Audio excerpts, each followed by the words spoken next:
లోకంలో మనం తరచుగా ఒక మాట వింటుంటాం.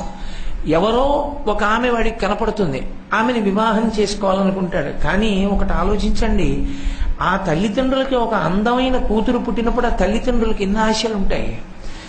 బాగా చదువుకుంటూ అంత అందమైన పిల్లని యోగ్యుడైన వరుడికి ఇవ్వాలని ఆ తల్లిదండ్రులు కోరుకోరా? నువ్వెవరివి కోరుకోవడానికి ఆ పిల్లని? ఎక్కడిది నీకు ఆ స్వాతంత్రం? ప్రేమయందు ధైర్యం ఉండాలన్న పేరు చెప్పి అక్రమాలిన సందేశాలు ఇచ్చి యువతని పెడత్రోవ పట్టించి పిల్లలు చెయ్యకూడని పనులు చేసేటటువంటి సాహసం వైపుకు పురికొల్పడం ధైర్యం అన్న మాటలోకి వస్తుందా?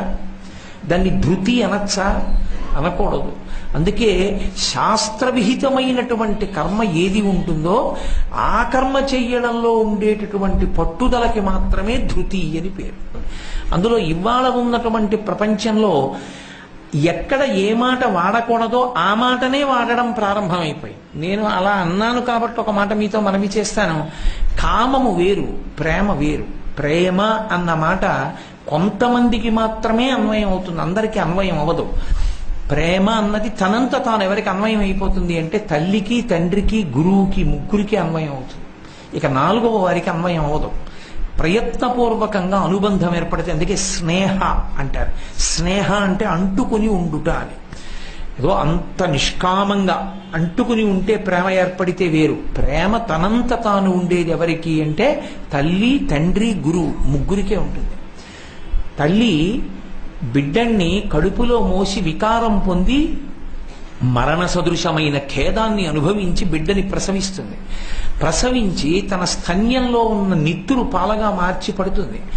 ఆ తల్లికి వాడు అన్నం పెట్టకపోయినా వాడి విషయంలో అమంగళకరమైన మాట తల్లి మాట్లాడదు. పోన్లెద్దరు నాకు అన్నం పెట్టకపోయినా వాడు 10 కాలాలు ఆరోగ్యంగా ఉంటే చాలు, అలా అనకండమ్మా వాడిని తొందరపడి అంటుంది.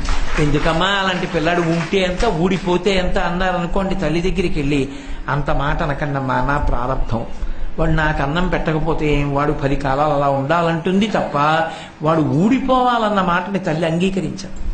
అది ప్రేమ. తండ్రి తనకున్నదంతా అమ్మేసి కొడుకుని చదివిస్తాడు. ఆ కొడుకు ఏ అమెరికాయో వెళ్ళి చాలా గొప్ప వృద్ధిలోకి వచ్చి 4 కార్లు కొనుక్కున్నానని అక్కడి నుంచి ఉత్తరం రాస్తాడు. పాపం ఈయన అన్నీ అమ్మేసి రే నేను పెంకుటింట్లో ఉంటున్నానరా అని చెప్తే కొడుకు డబ్బు పంపించేస్తాడేమోనని చెప్పకుండా పెంకుటింట్లో ఉన్నవాడు ఉత్తరీయం వేసుకుని ఎదిరింటికి వెళ్ళి ఆ ఉత్తరం చూపించి సంతోషిస్తాడు. తను కారు కొనుక్కున్నాడా? తను సంతోషంగా ఉన్నాడా? కొడుకు వృద్ధిలోకి వస్తే తండ్రి పొంగిపోతాడు. నాకు ఇది కావాలని తండ్రి అడగడు. అందుకే తండ్రిది ప్రేమ. గురువు సముద్రంలా ఉప్పగా ఉండేటటువంటి గహనమైన శాస్త్రాన్నంతటినీ కష్టపడి తాను చదువుతాడు. పరిశోధించి ఎంతో కష్టపడి చదివి తేలిక మాటలతో అర్థమయ్యేటట్టుగా కిందకి దిగి వచ్చి శిష్యుడికి ప్రబోధం చేస్తాడు. ఆ శిష్యుడు శాస్త్రాన్ని పరిశోధించి చాలా గొప్పవాడై తనకన్నా గొప్పగా మాట్లాడుతుంటే కన్నుల నీరు పెట్టుకు మురిసిపోతాడు. నా శిష్యుడు ఎంతవాడయ్యాడో అంటే.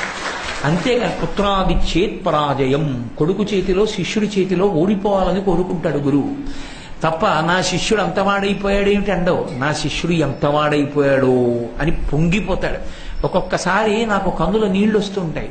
మా గురువు గారు నా దగ్గరికి వచ్చి ఓ మాట అంటుంటారు, ఒరే నాయనా మొన్న నాకు సభకి వెళ్ళాను రా, చాగంటి కోటేశ్వరరావు వారి గురువు గారు అన్నారు రా, నన్ను పొంగిపోయాను రా. గురువు గారు మీరెక్కడ నేనెక్కడ, మీ కాలి చెప్పు నేను, మిమ్మల్ని నా గురువు గారిని నా పేరు పెట్టి నాతో అన్వయం చేయడమా? మీ శిష్యుడు అనాలి. ఈ కోటేశ్వరరావు బలానా ఆయన శిష్యుడు అనాలి. మానేసి కోటేశ్వరరావు గారి గురువు గారు ఆయన అంటే ఆయన బాధపడాలి. నిజానికి చెప్పింది నేను వీడికి, వీడి గురువు గారిని నాకు పేరు తప్ప ఆయన శిష్యుడు అంటలేదనాలి. ఆయన ఎంతో సంతోషంగా ప్రయత్నపూర్వకంగా వచ్చి నాకు ఆ మాట చెప్పి పొంగిపోతుంటారు. అది గురువు అంటే. కాబట్టి ఈ ముగ్గురిది ప్రేమ. అంతేకాని నాకే దక్కాలని ప్రయత్నించింది కామము తప్ప ప్రేమ కాదు. అది నాకే దక్కాలన్నాను అనుకోండి, దక్కితే నాకు దక్కాలి, నాకు దక్కకపోతే అది ఉండకూడదన్నాను అనుకోండి, వివరణం చేస్తాను, పాడు చేస్తాను అన్నాను అనుకోండి, అప్పుడు అది కామము. అది వెర్రితలలు వేసిన కామము. కామము అన్న మాట వాడవలసిన చోట ప్రేమ అన్న మాట వాడారనుకోండి, ఎన్ని ప్రమాదాలు వస్తున్నాయో మీరు చదవట్లేదా? ఒక్క మాటని తప్పుగా వాడితే అన్ని ఇబ్బందులు వస్తాయి. ఎక్కడ ఏ మాట మాట్లాడాలో ఆ మాటే మాట్లాడాలి. అంతేకాని ఒక మాటని తీసుకెళ్లి ఒక చోట పెడితే లేనిపోని ప్రమాదాలన్నీ వస్తాయి. కాబట్టి